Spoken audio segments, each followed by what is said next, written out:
Is this working? Okay, cool. Friday morning update.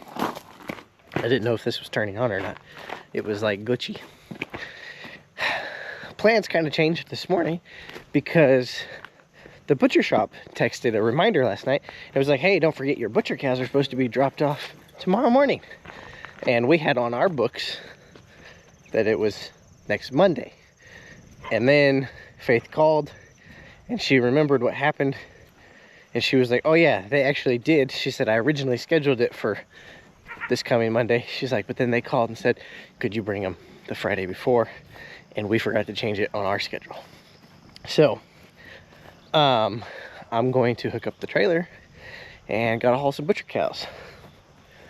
Kind of a solemn moment. You know, we have to have a lot of respect for these animals. You know, they nourish us, provide us with sustenance. And it's, I don't know, it's not sad, you know, but I have raised these things since they were born. So it's just kind of a, I don't know, like I said, it's a solemn moment, a moment of respect. They have one bad day. And I know that's talked about. My brother and I have talked about that a lot. And it's, I mean, obviously if they have a bad foot or something, they can have more than one bad day. But the whole idea is that, yeah, you know, they get grass, they're out on pasture, they get grain, they get mineral, they get fresh water, they get everything they ever want, shelter, and hopefully we are able to provide them with a life where they literally just have one bad day. And theoretically, if you take them to the right butcher shop, they really don't even have a bad day. And it's kind of a weird thing to talk about, but it's part of life. It's the circle of life. They eat the grass, we eat them, eventually we all die and go back into the grass. If you've not watched Lion King, highly recommend it. So we do not sell beef per se. We could get it USDA inspected and then sell beef, but rather we sell whole cows, and then we facilitate the transportation of said cows to said butcher shop, and that's all we do. So 3 of these are from some family, well actually 4 of these are for family friends, and 1 of them is for us. So I'm going to back the truck up. I actually gotta get the feed truck because somebody left 2 bales of hay. Where are those at? Right there, whatever. It's hard to point backwards. You guys should try it sometimes. Somebody left 2 bales of hay right in the freaking way of where I need to back my trailer up. And the tractor's not here because the tractor's in the hay meadow. Because I got a 2-hour late start yesterday on hay. And so then my schedule was messed up the entire process of doing hay. And I was not able to finish because Chloe had a cheerleading performance last night.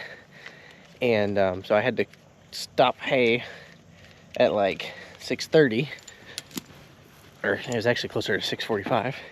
So that I could make the cheerleading performance at halftime. They do a halftime performance. All the little girls get out there and the bigger girls lead them. It's really cool. So anyways, that's where the tractor's at. When I'm done hauling these cows, we'll go back out there, finish baling that up, and then I gotta start hauling hay and hauling more equipment. I need to go get the John Deere. The John Deere is still at the last hay job. I got stuff scattered all over this county. It's ridiculous. I'm sure I've talked about it before, but if you don't have a bale bed, man, like mine's an old one. It's slow.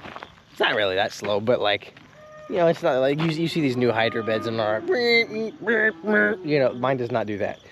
It takes a few minutes, but like, man, I love that. That's a great tool to have. I don't know how, I've had that one for, I don't know, 4 years now, 5 years maybe, I can't remember. I think 3 or 4.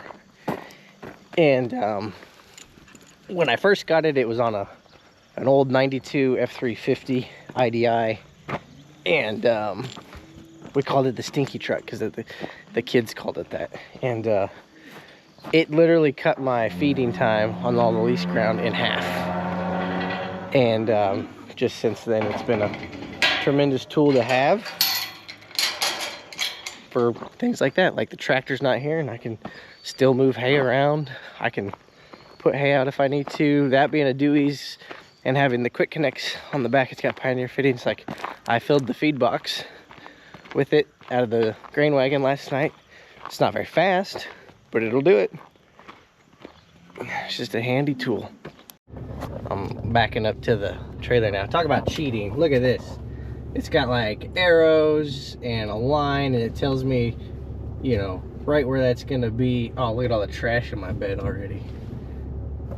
Now, feels like cheating. I still use my mirrors more than I do anything else, because using that screen feels like I'm cheating. But it is handy, especially when backing up to the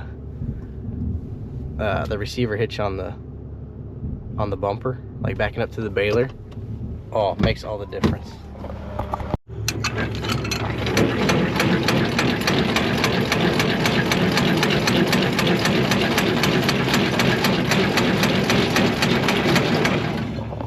We don't need a hydraulic jack around here.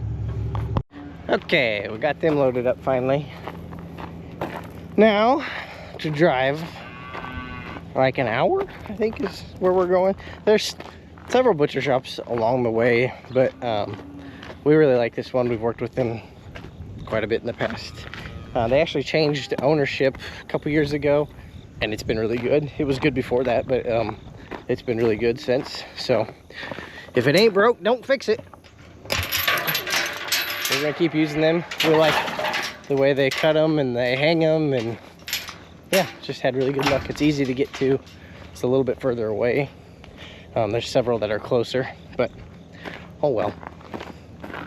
This one also has a, most butcher shops do have a USDA inspector too. That way if you want to do one, you can. So that's gonna be your update for this morning. We'll catch you next time.